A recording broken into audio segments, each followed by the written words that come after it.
Welcome to another episode of our podcast. Today I'm interviewing a mindset coach.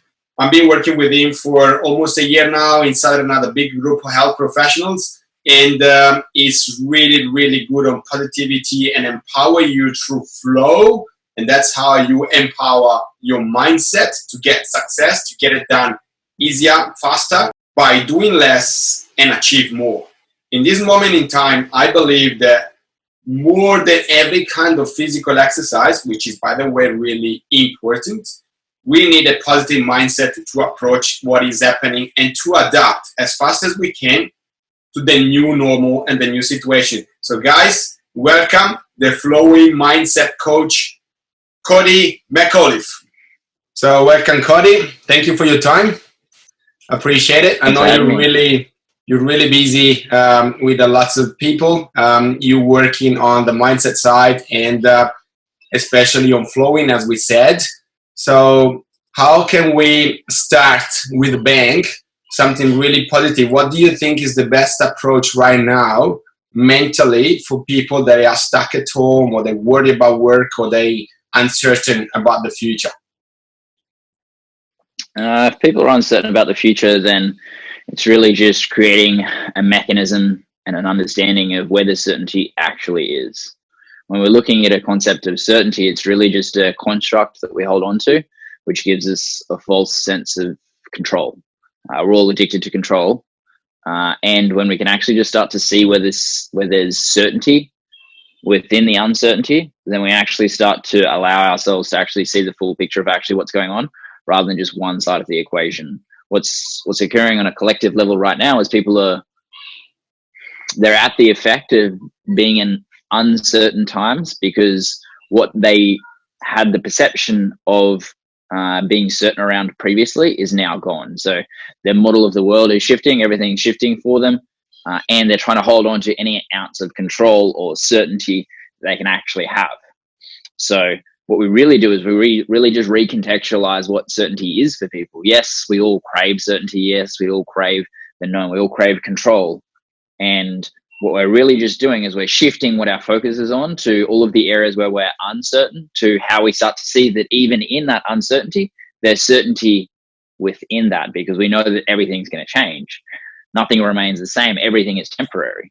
Everything has a lifespan. And when we actually start to see that as it truly is, of being temporary, then we see that there's actually certainty in that. We understand that this too shall pass. And when we have that experience, then we can actually start to create this mechanism of certainty, which is already always available to us, by just recontextualizing the situation to actually start to see where there actually is already certainty. There's certainty in change. There's certainty in our ability to evolve and adapt.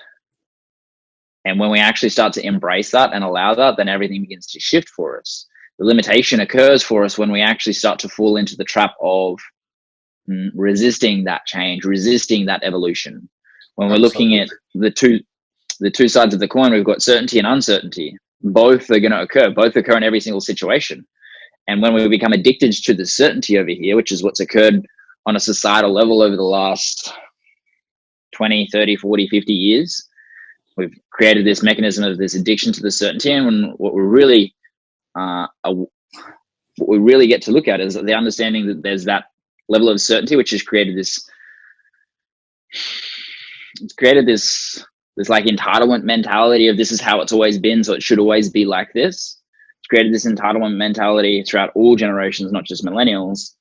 And when we can actually start to see that there is this level of certainty that we have, and also on the other side of that, there is uncertainty in every aspect of it. And we can hold those two ideas in mind at the same time without going insane, then we can actually start to create within that construct of that certainty, uncertainty balance, which is what we all actually live in. The limitation occurs is we're all bipolar by nature. So we instantly go to, right, I'm addicted to certainty. I'm addicted to control. Or then we go to the opposite end of the spectrum of like, all right, it's been the same for such a long period of time. I need to go on a holiday. I need variety, need novelty. I need to change things. What we're really looking at doing is understanding that both aspects are available in every situation if we're willing to look for them. And we can actually start to create the experience of having a holistic experience of actually seeing the certainty and the uncertainty. And when we actually create that perspective, everything begins to shift for us. So that's gold. And you see there, like how you can compare, for example, that it's if the world is changing and is a fact, we have to shift that too, and everything is a point of view in the end, because you can continue to think and act the way you were in a different world before it was shifting, but you can actually change as the world is changing and keep evolving, adapting. What is one of the most simple but effective exercise that you will tell people, for example, to work on that shift to make it happen? For example, it could be I'm coming from Italy, and Italy is going to be like it's going to take a while, for example, to get back to a kind of new normal, even if it's a new normal.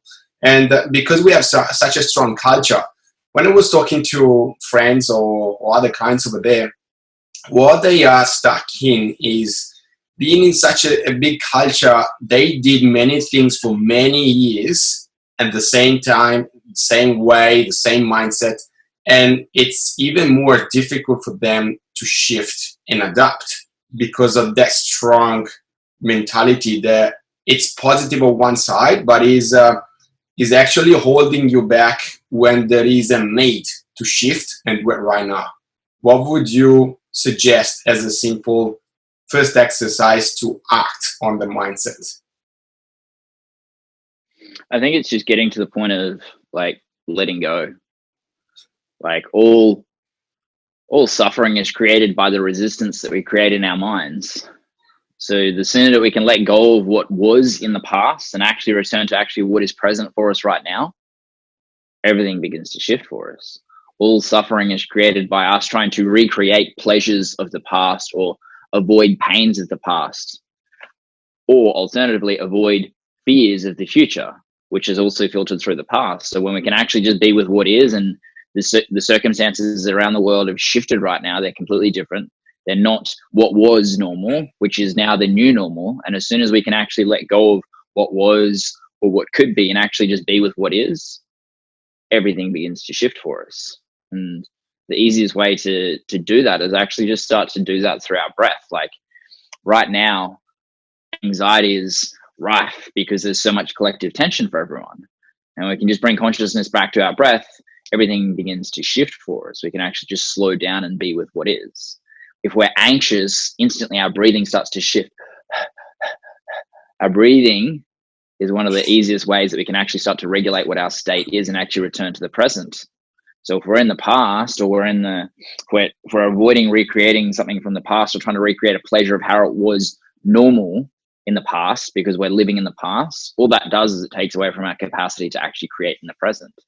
Everything which is created is always created in the moment, in the experience, in the now, and we can actually return to that experience, then everything shifts for us because we're no longer dragging this past along with us, or we're holding on to this future. If we're holding on to these different things, we're getting pulled in different directions by the past over here and the future over here, then we're just getting pulled in different directions. We don't really move much. Our ability to create is diminished. So as we let go of the past, let go of the future, then we can actually just move around so much more because we're not held down by 3 points of contact there. We've got 1 point of contact, so our ability to flow and move in flux and flow throughout our experience is much more malleable. It's much more adaptable. We can instantly change when something changes, because when we create our mechanism of certainty based on the known of how it was before, of what was normal, well, that just holds us down. It means that we can't actually move around. And when times are changing, then that just means the more malleable that we are, the more that we can move and evolve and go with the dance of life, everything begins to shift for us. Absolutely. The limitation is when we become rigid, when we're stuck in our ways and we have zero flexibility, then ultimately it's only a matter of time before things change and we end up being left behind. Those who stay ahead or even with the times are those who are willing to evolve on a moment by moment basis, on a day by day basis.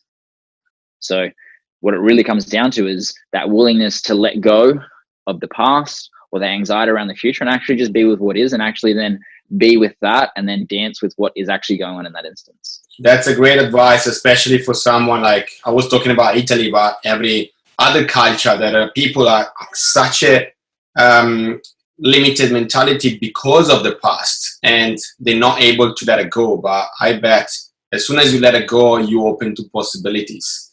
And also, I bet like all these things are simple and difficult at the same time. I think they're simple once you understand that.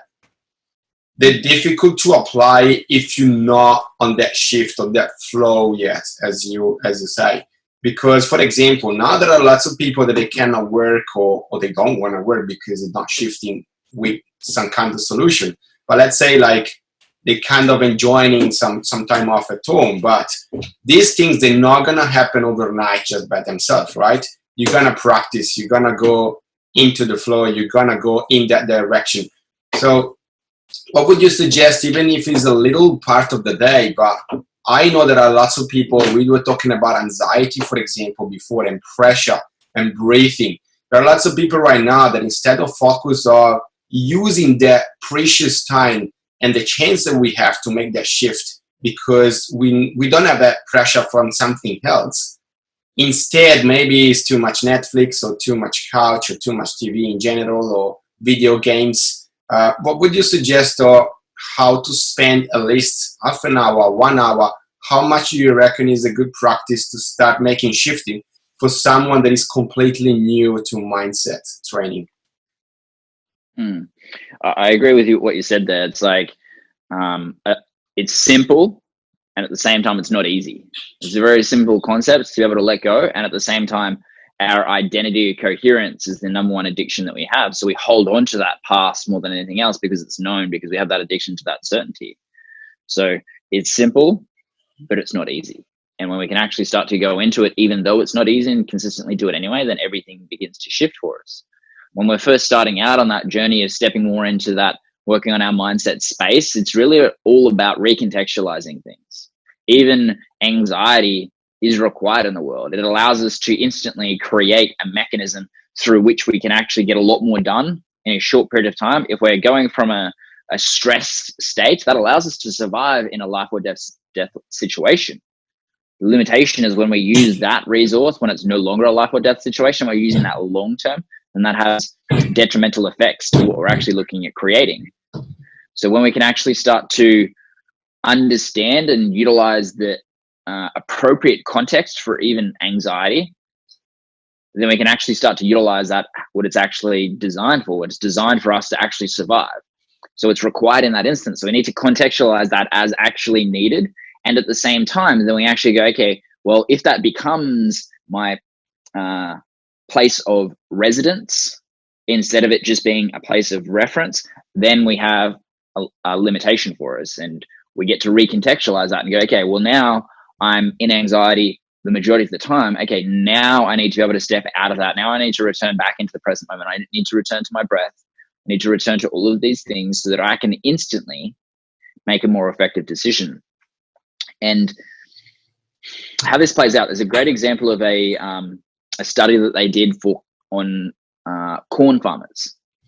Corn? No, it was sugarcane farmers. So basically what happens is sugarcane farmers, they have a crop and it gets harvested once a year. So what they did is they tested the sugarcane farmers' IQ. They tested it 4 weeks before the harvest, and then they tested it again 4 weeks after the harvest. And what they noticed is the average change in someone's IQ over a 2-month period was 27 points on the IQ test. Because before, they were in scarcity mindset, they were in anxiety, they were in chronic that, because for all of the time up to that point, up to that payday, they were in scarcity, they were in fear, they were in anxiety. That was a chronic experience of anxiety. Straight away afterwards, boom, their IQ drops up because they're out of survival, they're out of scarcity. They're like, right, now we actually have money, we can survive again. And this is what's playing out on a macro level right now. People have had this scarcity come into their life because what they knew previously is no longer the same. They had the way of earning money, that like the fitness industry is a great example of this. They've had this way of making money. They've had this certainty around what their income has been. There's been kind of fluctuations in it, but it hasn't had this cliff where it's been dropped off, which has happened to a lot of people in the fitness industry. They've had this certainty, they've had this drop off, and they instantly gone into this stress state. It's like, I need to survive. So they instantly start to move into that lower mentality, which means they actually make worse decisions. They make worse financial decisions. They take less action. They do all of these things that set them up for failure rather than success, all based on what their internal state was, on how they actually responded to what was actually present for them. And this is our ultimate choice. Our ultimate choice is to be able to respond rather than react. When we're in survival, scarcity, lack, we're in reaction. We're reacting. It's just automatic. I have to survive. I have to survive. I have to do whatever it takes to survive. Yeah, that's happened all the time. We were talking the other day, for example, with another coach. I was talking about pressure. And in this case, it's so connected. Pressure, for lots of people, it's a problem, but it's actually a really good chance to succeed. Pressure is positive because everything, it can work much better under pressure for the same reason that you said. You feel under pressure, you have to survive, you come up with a solution. Do you agree with that? Yeah, it just depends on the context. If it's a survival situation, then yes, it's definitely better to be under pressure because it's a survival situation. And when it's no longer a survival situation, then it becomes a negative impact. Like, pressure is really just a construct. Like, you can't show me pressure. You can't physically show it to me. So it's a construct. It's this belief that we have. This pressure is what we've created internally as a construct to really try and push us forward. And yet when we only ever come from pressure or survival, our ability to be able to create is diminished. Yes, we need to get to that foundational level of being safe and out of survival. Then that no longer becomes the best option to be able to drive forward. If we're only driven by survival, then it just becomes tiring from us. That's a survival state. But if we're living in a survival state all of the time, this just drains our energy. This is how we create chronic burnout. So what we get to do is we get to understand, yes, we need to get to the point of scarcity, out of the point of scarcity and survival and into being safe, and then expanding what that is so that we have a larger foundation to be able to step outside of that. Pressure is something which is great in certain contexts, and in other contexts, it just becomes just a distraction because you can't perform under pressure all of the time. So there's times where you're under pressure and that works effectively, and there's also times where you start to step out of that and that starts to change things for us. And that story that I talked about before is a great example of that. There was pressure all the way up through there, and it's just like, because that pressure had been such a long period of time, it's like 9 months of pressure building and building and building and building until that point where they get that payday because they've actually harvested the crop.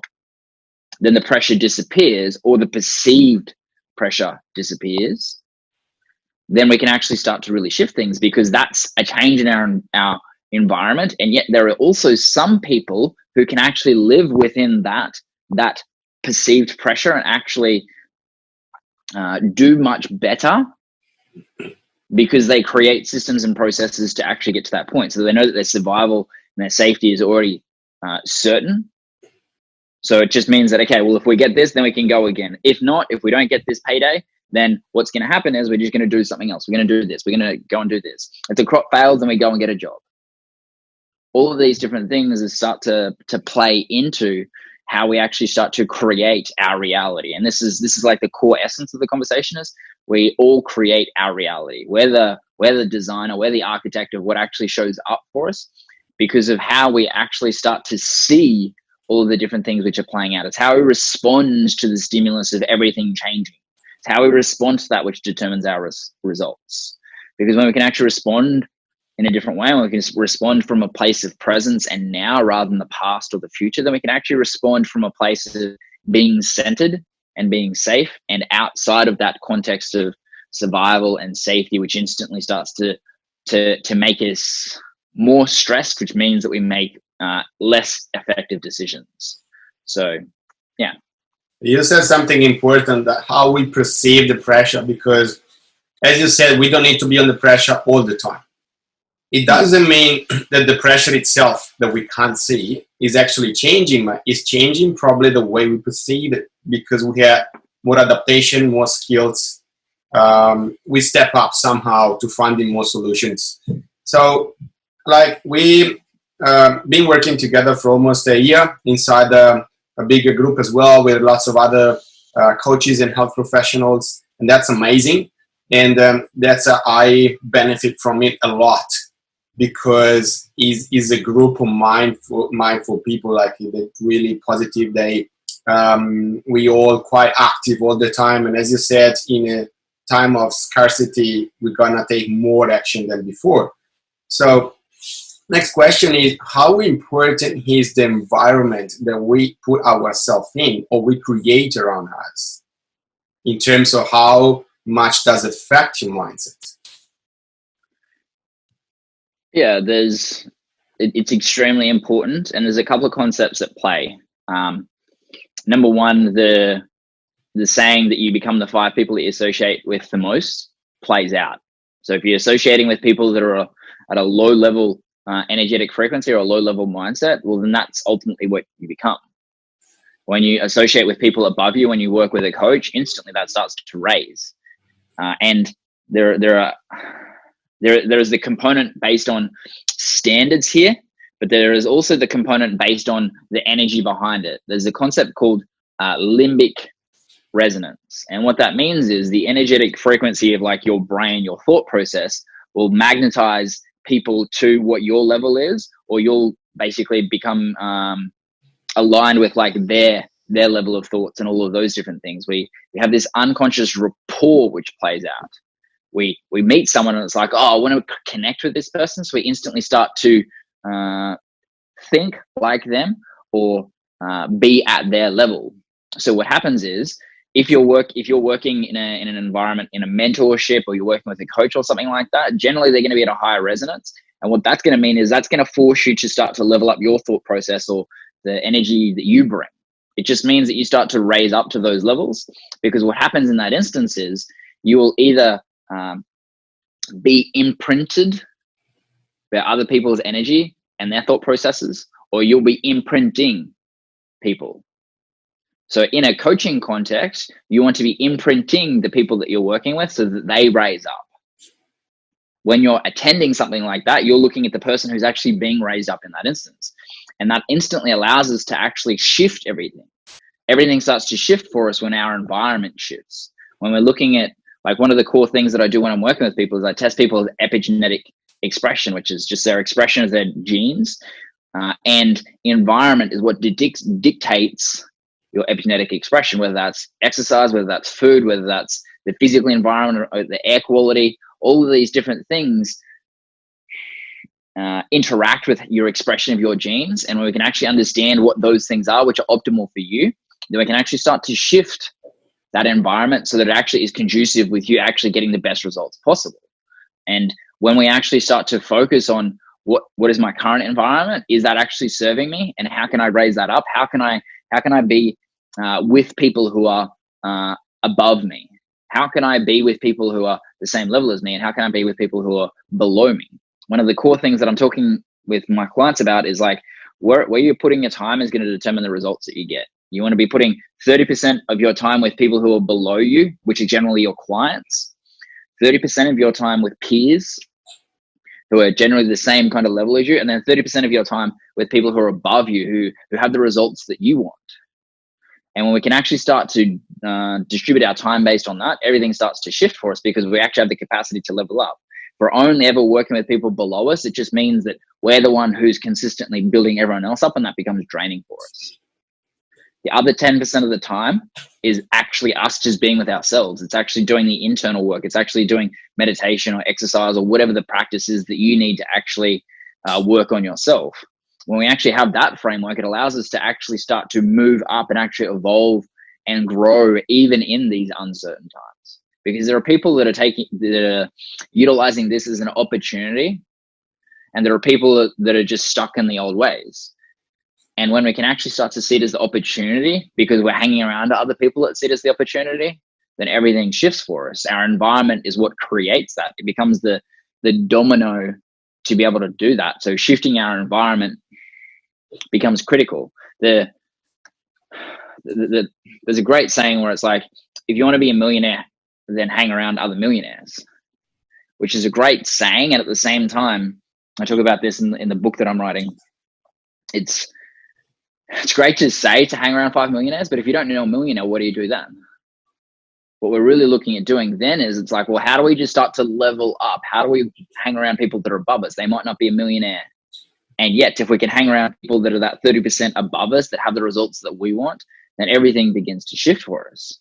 That's why you're in that program. That's why we work together. It's like, all right, well, in this area, this person is above me. I want to learn from this person. I want to start to receive everything that they actually have and everything that they've embodied, so I can actually start to embody that and raise myself up. And then I do that with my clients as well. And when we can bring that right back and see that as our environment, that we can actually go, all right, well, regardless of where I'm at and regardless of what my environment is, I get to choose to create an environment which is conducive with my growth, conducive with my evolution, conducive with my expansion, so that I can contribute more to the world. That's how we start to actually go through shifting that, because for me, I have the belief that every single person is here to contribute something to the world. And most people are not living from that place. They don't have their basic needs met. They don't have survival met. So how can they contribute to the world? So it's understanding that we go through these processes to be able to create this certainty, perceived certainty, this survival. We create all that safety first, and then we actually start to move up through the needs that people have to be able to get to this place of contribution, because every single person has something unique that they get to bring to the world. And when they can actually own that and understand that they're the only person who can actually bring that to the world, then that actually lights them up inside. They have this activation of their life force energy to be able to create something different in the world. That only comes from creating the willingness and the foundational understanding of how we actually get to that foundation of safety, security, survival, or the perception of those things even. Like, most of these things are all just perceptions, and when we can actually shift our perception, then everything, our reality starts to align with what our new perception is. This is the power of mindset. It's creating it's the understanding that everything is first created in the mind. The Empire State Building was a construct. It was an idea in someone's mind, and then it was put into a blueprint, and then it was then taken to architects to be able to dive down deeper and actually design it out. And then it was physically created.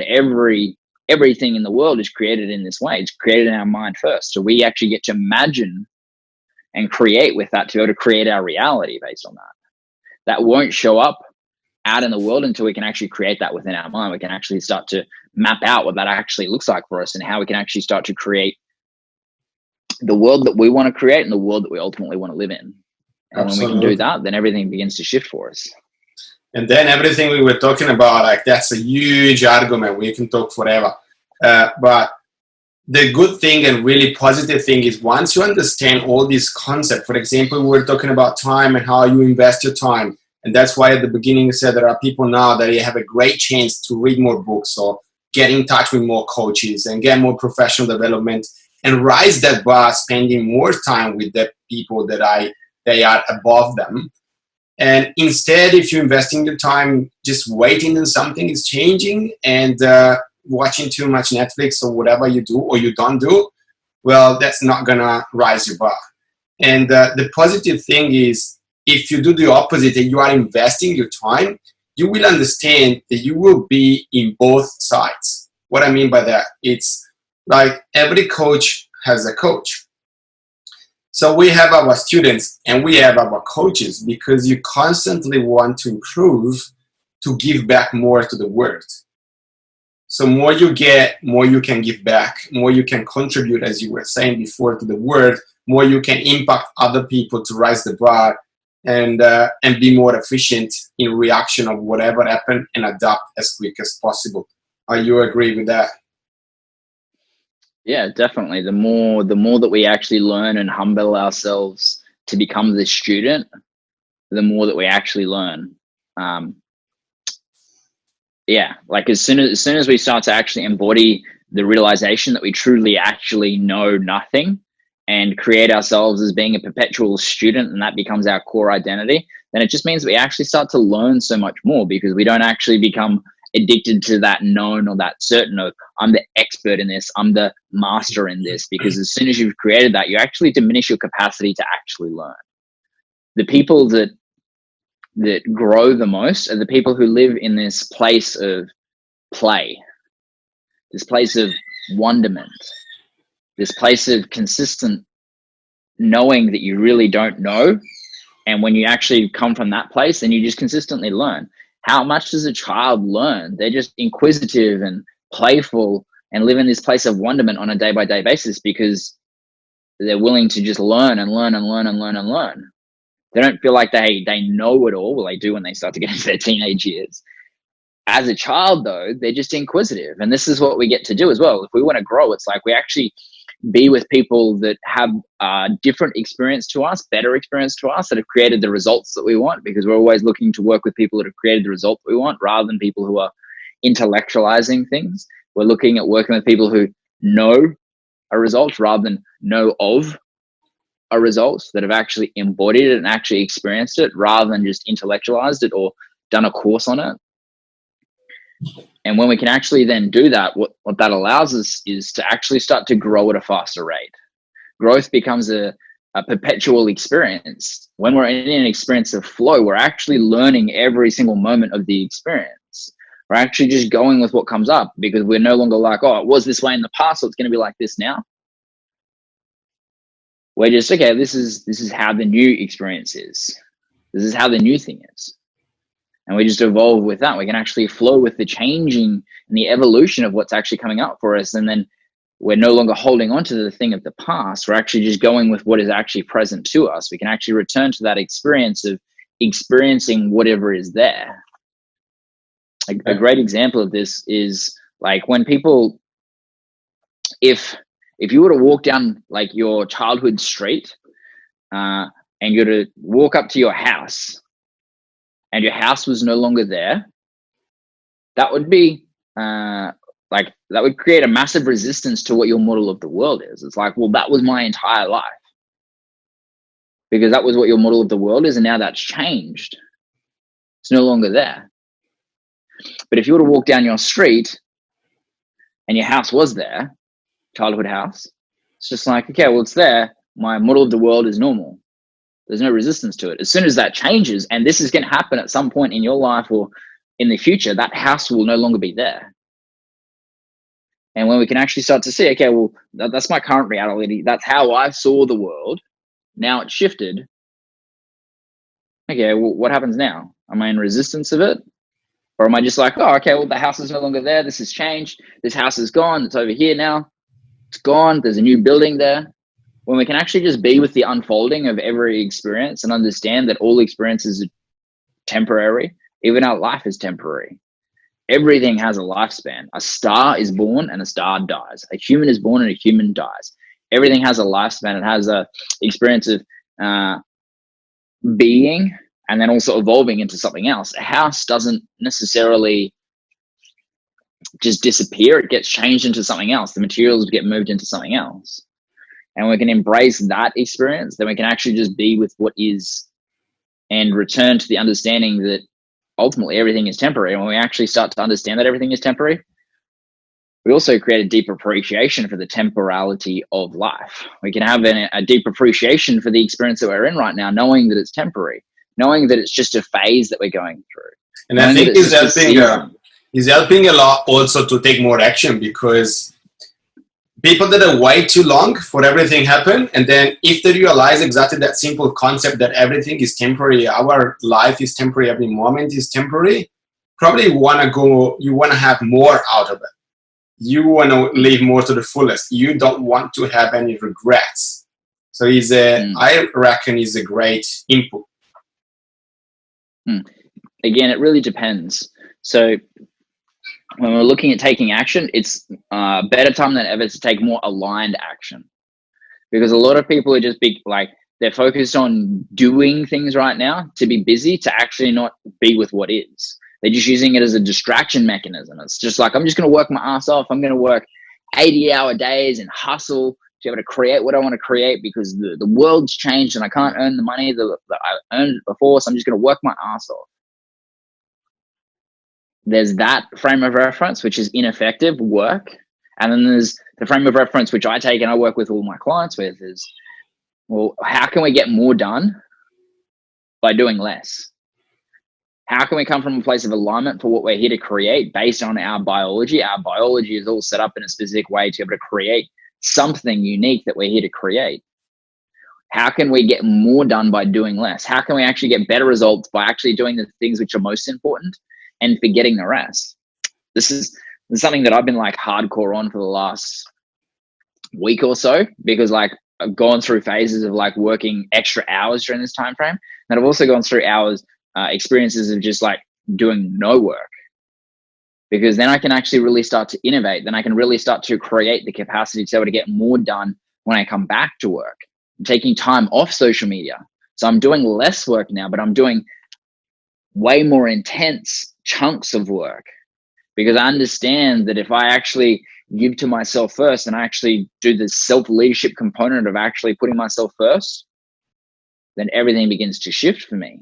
The only way I can do that is by actually determining, okay, is this actually going to get me the result that I want? Is this actually going to allow me to move forward and create what I want to create in the world? And there's very much two parts to this question. There's the part of people who aren't taking action that just need to start, because you can't move a parked car. It's like if they're not taking action, they need to get into action so that then they can adjust and evolve and actually do that. Navigate. And then what happens is the second group of people over here, then they get to these people who are just like, right, it's just all about hustle. I just need to work harder. And when they work harder, it just means they get, like, based on the collective energy and based on everything else, it just means they get to burn out faster, because they're not getting the same result from all of that work that they were getting. So it becomes frustrating for them. So there's the people over here that are not taking action that need to get into action. And if you're already taking a lot of action, then it's like, okay, how do I start to cut that back to be able to get the same results by doing less work? How do I start to optimize everything that I'm actually doing?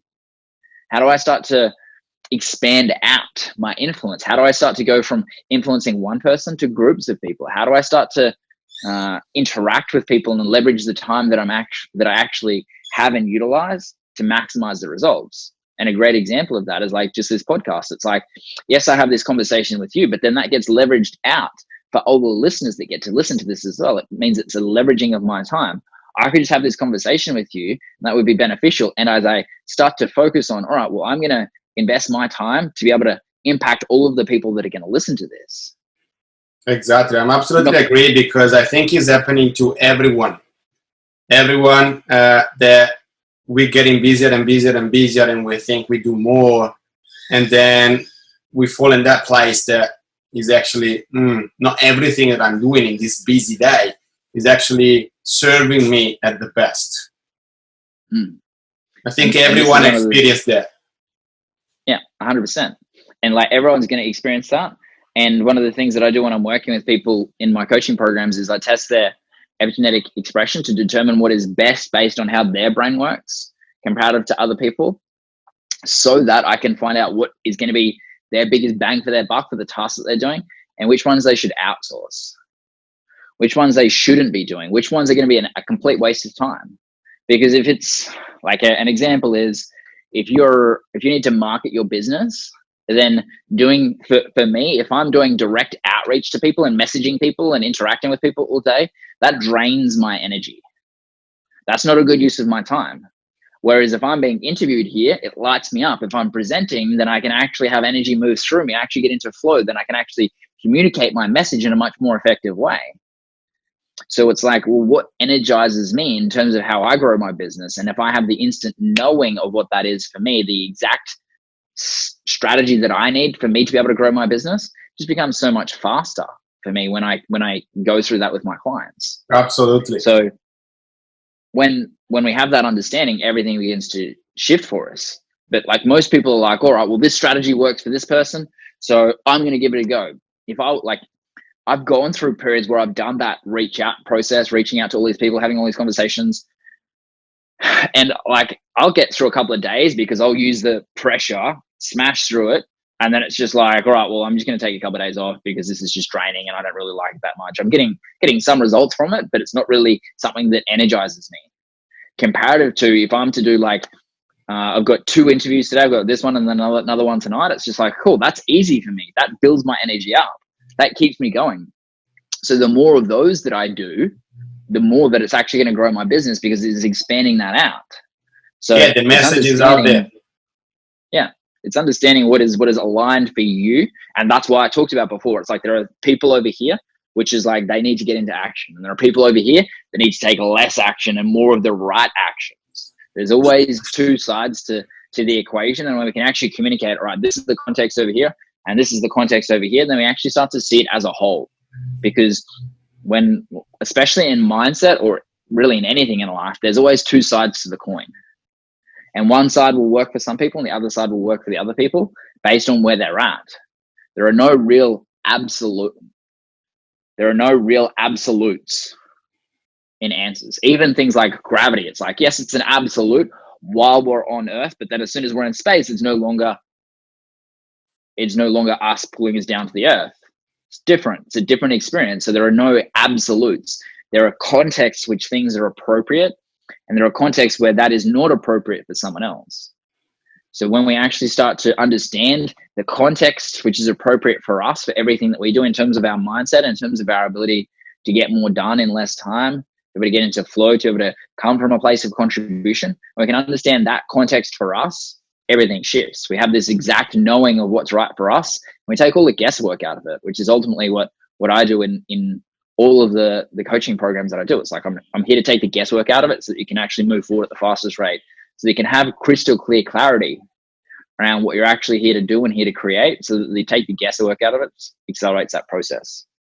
And that's great, because it's something you can apply not just if you have a business, but in your private life, in everything. Because I remember, as we said many times, that you said even last year when we were in Brisbane, the way we do one thing, we do everything, right? So that approach is so important. Yeah. It's really gold. Yeah. The way that you do one thing is the way that you do everything is such an important concept to grasp. Like the way that we clean our teeth is the way that we do life. If it's just like, get it in, get it done as fast as you can, and then get it done, don't do the full amount of time, just get it done, that's how you do life. And if you're someone who cleans your teeth nice and thoroughly and you have this perfect system, chances are that's how you do life as well. So all of these tiny little things where we think that they're inconsequential determine how we actually show up in the world. Because then if you're the person who does it really fast and doesn't really finish the job, that's chances are that's how you do business as well. That's how you are with your partner. That's how you do all of these different things, because it's how your brain works. And that's not to say that either one is right or wrong. It's just to understand, when we understand that that's how our brain works, then we can actually create within the strengths which are inherently available to you, rather than trying to change who you are. Most of the time, most personal development is trying to change who you are. It's like, I'm trying to change this. I'm trying to change how I feel on my behaviors. Like this is the core thing that people come to me with. It's like, I want to change my behaviors. I want to change how I feel. And those things will change, but we won't actually change any of your behaviors or change the way that you feel, which is the irony around it. It's like, we're going to allow you to actually feel your feelings and actually shift your identity so that your behaviors change. We don't actually work on the behaviors, because that's just surface level. We need to get under the surface to determine what creates that behavior. What's the biology which is playing out, which allows that behavior to be present? And an example of this is when I'm testing people's epigenetics, there will be, like, even with exercise, there are 6 primary different reasons why people exercise. Some people do it for challenge, to experience the expression of their adrenaline and testosterone. Some people do it to connect with other people, so that they actually are with other people. Then there are also people who are doing it based on creating an expansion of their family. There are other people who do it based on being driven by serotonin, so they do it for pleasure, which actually allows their gut to be more settled. There are people who are dominant in their brain, which allows them to actually have a rest and actually down-regulate their brain because it's such high functioning. And there are other people that do it to tick a box, to be able to create achievement because they're driven by dopamine. It's like, if we're looking at just the behavior, then that only creates a surface level of shift. When we actually look at, all right, what creates that behavior? And we just looked at 6 different types of drivers which create the same behavior. When we actually get to that to the biology beyond the behavior, then everything starts to shift for us. we can actually start to create what we're here to create, because that biology is set up for us to create something in the world, to create an impact on the world, to create a contribution to the world. And when we can actually come from that place of the understanding what that is actually for, what our biology is for, what we're here to create, then it just activates that invigorating energy, which just builds us up consistently. Then we only filter things through the things which are actually going to light us up. It's the same as this example. When I'm sharing, when I'm speaking to people on a stage or on a podcast, the same thing happens. It lights me up. That's the life that I want to create. I want to create a life of burnouts and lack of energy and all of these different things. It's like I want to create a life of fulfillment. I want to create a life that's invigorating, that's energizing. And when I can actually understand how my biology is set up and actually align my life with my biology, everything shifts for us.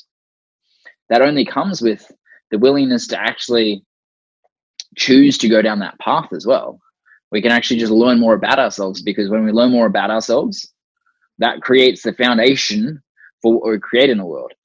We only create based on the foundation that we've created of our self-awareness. The more that we can learn about ourselves, while also holding in mind the same thought of understanding that we never truly know ourselves. We know of ourselves and we know ourselves. This is getting into very paradoxical land. When we know ourselves, we only know ourselves to a certain point, and we can actually expand that out and hold in mind at the same time that there's still more to learn, which means that we actually start to grow and evolve. Because if we know who we are, then that creates a cap. We're in this container that's holding us exactly where we are.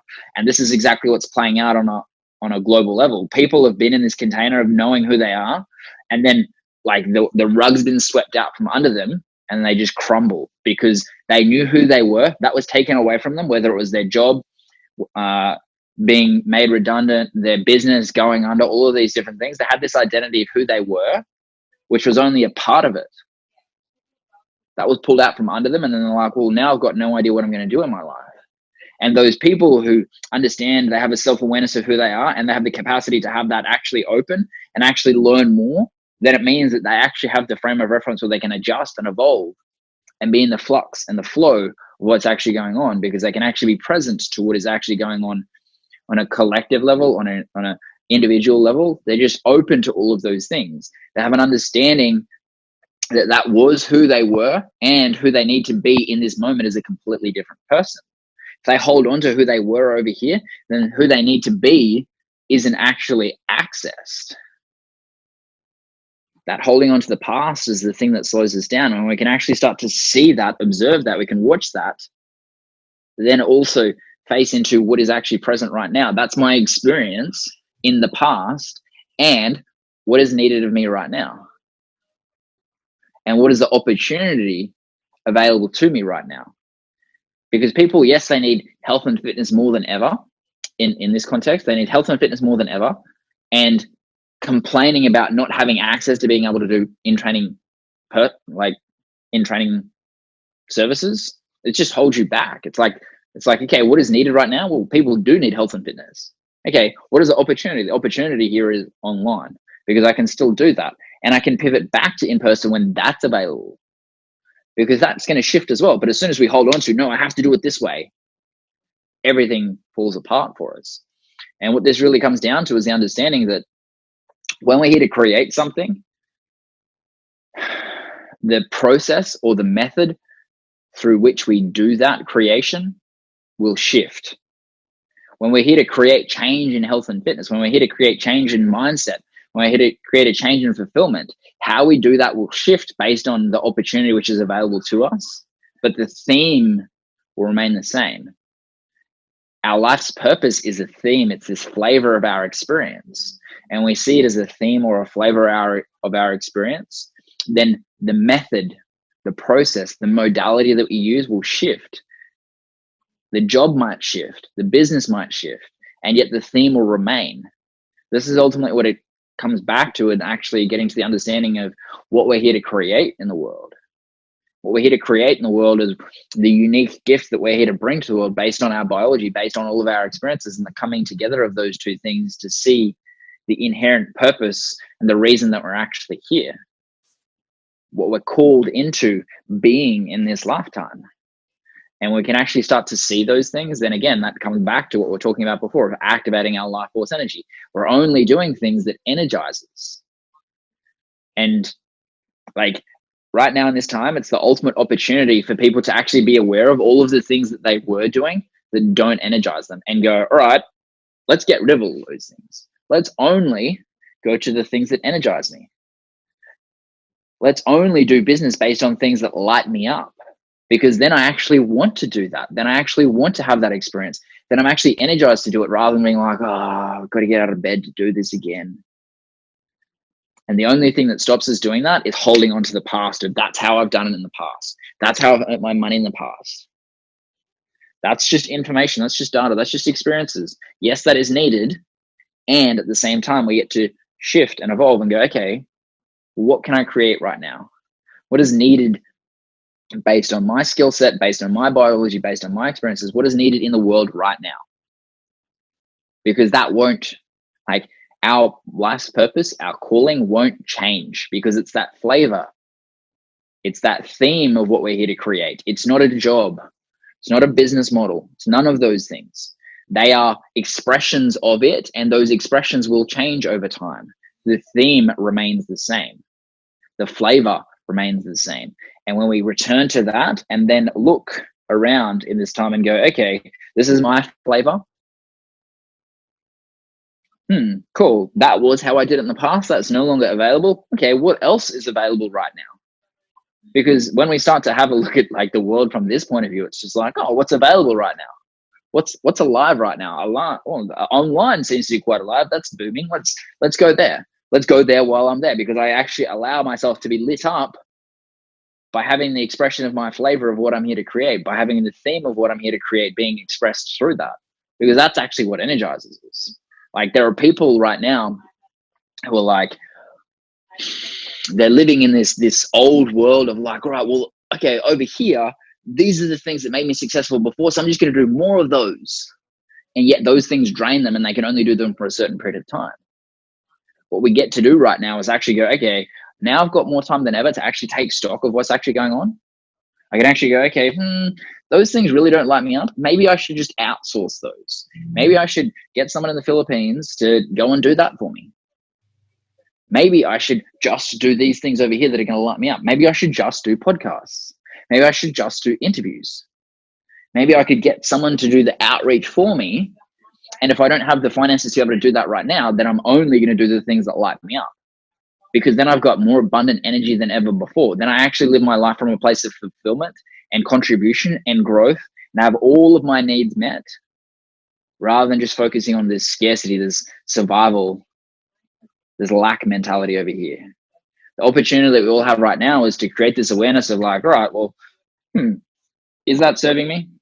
What serves me the most? Okay, let's go to what serves me the most, what energizes me the most. And when we can create a life of that, that gives other people permission to do the exact same thing as well. And this is ultimately what I'm going to stand for. It's like, the more that I embody me only doing the things which are in alignment with what lights me up, the more that I give people permission to do the same themselves. And that's ultimately the journey that I'm going on right now. I'm diving deeper into that, because I've been doing that to a certain point for a long time. And now it's like, right, well, how do I start to outsource even more things? How do I start to outsource as much of that as possible? How do I start to only do interviews over here, only do things which are actually going to allow me to move forward and actually be lit up by what I'm doing? Because then that creates a new society. It doesn't create a society of forcing things. It creates a society of flow. It creates a society of people who are this superhuman expression of who they truly are, of their core essence, by bringing their unique, innate gifts to the world. We all have that unique, innate gift that we get to bring to the world. And when we can actually start to own what that is and bring that to the world, that instantly allows us to shift and actually become the superhuman version of ourselves, which is lying dormant within us. Gives us permission to activate that and bring that forward and allow other people to do that. And that's the vision that I have for the world, of actually creating that society, which is a superhuman society, which is a society based on flow, through creating contribution to the world, through creating connection with other people and their full self-expression, so that we can then all live in this world of this superhuman society of flow, of contribution, of connection through our self-expression. And that's ultimately what I'm committed to creating. Then you see how we started quite general, and then it can become so specific of every individual, or what kind of path you're going to create to get there. But even if you get to that point, you never experience like mindset coaching, for example, or work on your mindset before, don't get scared, because it's important, as you said before, to move the car first from the car park and then start navigating. So I would say, like, there is so much more to say, but it's been almost an hour. But this is 1 hour that, if you understood the concept we were talking about, you will take it to actually improve whatever you're doing at the moment. It's not an hour on Netflix. It's not an hour. It's not a movie. It's an hour of content. It's an hour of someone else's experiences, someone else probably above you. So it's an hour of growing. So I would say, like, first of all, thanks a lot for your time, Cody. And if people want to find you, where they can find you? You can find me just on any social media. So LinkedIn, Instagram, Facebook, it's all the same. I'll send through the link that you can find me. It's just the Cody McAuliffe. So you'll be able to get access to that. You can also check out, that's the best way to find me. And then you'll get access to all my Facebook groups and things of that nature as well through that. So yeah, amazing. Thanks for taking the time to be able to interview me. Appreciate it. I appreciate you sharing your audience with me so that you can actually have an impact on the world. Like, I appreciate anyone who's willing to take the time to do that. And it's amazing to be on this interview. So thank you. No worries. So that's why we are, guys, we're here to stay together, to get through together of everything we are experiencing. And more mindful people together are much more powerful, and they can help you much more than no one or just one. So get involved. That's part of the environment that you should put yourself in. It's extremely important. So stay tuned for the next podcast, and I'm looking forward to see what actually even Cody is implementing, because for me it's a constant learning point. See you, everyone, and enjoy your podcast. Ciao. Cheers. Thanks again.